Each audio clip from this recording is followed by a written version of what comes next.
Assalamualaikum warahmatullahi wabarakatuh dan selamat pagi saya ucapkan kepada semua. Kita akan sambung topik kita untuk khusus STQS 1313 ini, iaitu atau cadangan komputer. Okey, topik kita ataupun bab baru kita adalah data structure. Okey, ini adalah satu topik yang sebenarnya tidak jauh beza dengan topik kita sebelum ini, iaitu topik berkaitan dengan array ataupun tata susunan.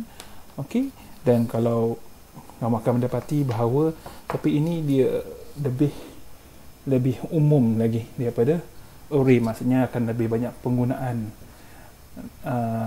untuk kamu lah, ataupun untuk siapa sahaja, terutamanya bila kita mempunyai data yang berlainan jenis lah. Okey, baca dalam nota yang saya telah muat naik, dalam aplikasi sebagai contoh, satu structure ataupun struktur ini dia seperti mana adalah satu record. Okey, kemudian satu structure ini dia memberikan kita cara untuk kita menyimpan nilai ataupun data-data yang mempunyai jenis yang berbeza, okey, iaitu integer, character ataupun double precision number, iaitu double lah, okey, ataupun string pun boleh juga. Jadinya dia seperti satu record kepada barang-barang dalam kita punya inventory kan. Kemudian maksudnya kita ada nama barang, nombor satu apa, contohnya barang kita, stok kita beras sebagai contoh, kemudian berapa banyak kuantiti yang ada dalam stok kita, contohnya ada 1 tan ataupun 100 kampit beras dan sebagainya, kemudian harga kepada bahan tersebut. Okey, dan setiap struktur ataupun structure tersebut mempunyai data fields ataupun dipanggil sebagai member. Okey, nanti kita akan tengoklah. Jadinya di sini ada dua elemen yang kita kena tahu, dan kita akan dapati kita akan jumpa banyak kali lah, iaitu pertama sekali adalah structures form, bentuk structure itu sendiri. Okay, jadi nama, jenis, kemudian susunan kepada member dalam satu structure. Kemudian structure contents, maksudnya adalah data yang sebenarnya yang disimpan dalam kita punya structure itulah, ataupun member kepada structure. Jadinya ada beberapa komponen yang kita akan belajar. Minta maaf di sini adalah 4 topics, bukan 3 topics. Saya akan betulkan dalam nota nanti. Okey, yang pertama kita akan belajar pasal structure tunggal ataupun single structure. Kemudian kita akan belajar array of structure, maksudnya kita ada structure ataupun struktur yang jenisnya seperti array, maksudnya dia ada simpanan yang banyak. Okey, nanti ada beberapa image yang awak boleh tengok, okey, di mana awak boleh nampak perbezaan antara single structure dengan arrays of structure. Kemudian seperti biasa, okey, kita dah belajar satu variable ataupun array ataupun structure, kita akan pergi kepada bagaimana pembeli ubah ataupun variable ini kita boleh jadikan dia sebagai input kepada suatu C++ function ataupun fungsi C++. Dan yang terakhir sekali kita akan belajar sedikit pasal pass by reference for structure.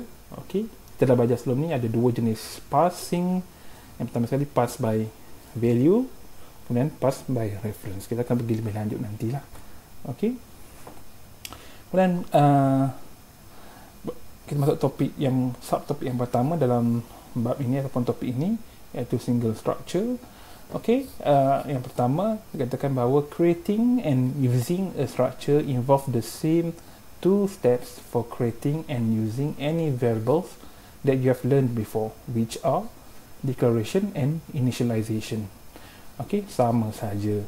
Okey, so kemudian ini cara dia. Okey, kalau tengok bahagian baris paling atas, ini adalah struct. Okey, yang maksud structure lah. Okey, ni wajib ada. Kemudian kita letak braces 1 dan 2 di sini. Okey, jadinya kemudian kita letak apa-apa sahaja pembeli ubah yang kita nak letak lah kan, ataupun identifier. Contohnya kita nak letak month, okey, jenisnya adalah integer, dan kita letak day berjenis integer juga, kemudian year, tahun, iaitu integer juga. Okey, jadinya kita punya structure akan mempunyai 3 member ataupun 3 fields. Okey, 3 member or 3 fields, ada sebut dekat sini lah. Okey, 3 data fields iaitu month, day, year, which are also called as structure members. Okey, kemudian structure yang kita bina di sini namanya adalah birth. Okey, so kita ada pembeli ubah iaitu birth, yang mana dalam birth tersebut ataupun dalam birth structure tersebut akan ada month ataupun pembeli ubah month, day dan year. Okey, maksudnya dekat sini kalau saya boleh tulis sedikit, kita ada birth. Okey, kita ada maaf, tak keluar pula. Sekejap ya.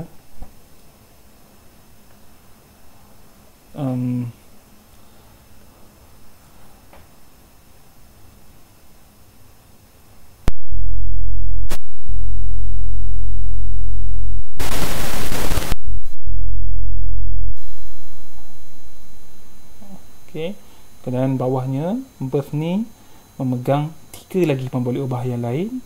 Okey, iaitu kalau kita boleh pergi pada nota kita, month, bulan lah. Okey, day, dan satu lagi year. Okey, so kesemua ini adalah pembeli ubah kan. So kita ada birth, month, day dan year. Kesemuanya all are variables, semuanya adalah pembeli ubah. Namun birth adalah structure variables, tapi yang lain-lain ni adalah structure fields. Field ataupun panggil structure member. Okay, tapi semuanya adalah pembeli ubah lah. Okay. Kemudian dengan hanya, kalau kita tengok dekat sini, okay, the first 7 lines, okay, kita kira 1, 2, 3, 4, 5, 6. Maaf the first 6 lines dekat sini saya kena ubah sedikit. Okay, the first 6 lines give the form of a structure called birth and reserve storage for the data field. Maksudnya ini ialah kita punya, kita boleh kata declaration lah. Okay.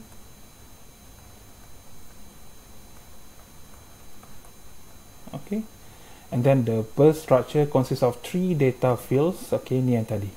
Okay, kemudian di sini ni dipanggil sebagai, kita boleh kata initialization.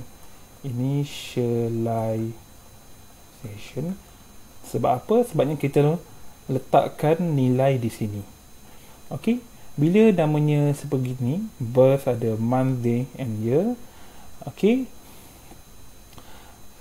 cara untuk kita memanggil satu ataupun cara untuk kita menggunakan suatu pembeli ubah adalah dengan cara, kalau kita boleh pergi ataupun kita boleh tengok di sini, adalah kita letak structure name iaitu birth, kita letak dot, titik di sini dipanggil dot operator ataupun member access operator, kemudian data item name ataupun data field name. Okey, pada contoh birth.month merujuk kepada ahli pertama ataupun first member of the birth structure, dan birth.day adalah ahli kedua kepada birth.year merujuk kepada ahli ketiga. Okey, jadinya kalau kita pergi pada di sini, kita ada birth, kemudian bawah birth ni ada month, day dan year, maka cara untuk kita gunakan month adalah kita buat birth dot month. Di sini birth dot day, kemudian birth dot year. Maksudnya bila kita nak cout sebagai contoh, kita hanya perlu buat cout birth dot month, contohlah. Ataupun kalau kita nak in, nak simpan data dalam day, kita buat in birth dot day, kan, sebagai contoh. Kemudian kalau nak cout birth year, hanya perlu buat sebegini saja. Maksudnya dengan kata lain, setiap month, day dan year ini adalah sama seperti pemboleh ubah ataupun variable yang lain, cuma disebabkan dia ni sebenarnya adalah, kita boleh kata sub variable, ataupun dia ada ibu atau ayahnya di atas, kita kena letak nama parent dia ni lah, ataupun structure ni sebenarnya di hadapan month, day dan year. Dan awak kena pasti semuanya begini. Malah nanti kita akan pergi kepada nested, kita boleh kata nested structure lah, maksudnya di bawah month pun ada lagi. Jadinya untuk pergi pada elemen tersebut, kan, di bawah satu structure ni ada member, dan dalam member tu ada member lagi, kita kena gunakan dot operator tu lagi. Okey, jadinya dengan dot operator tu, pemboleh ubah atau variable kita sebenarnya adalah sama seperti pemboleh ubah yang kita dah belajar sebelum ni, cuma dia ada dot sahaja dan namanya panjang, mungkin panjang sedikit lah. Okey,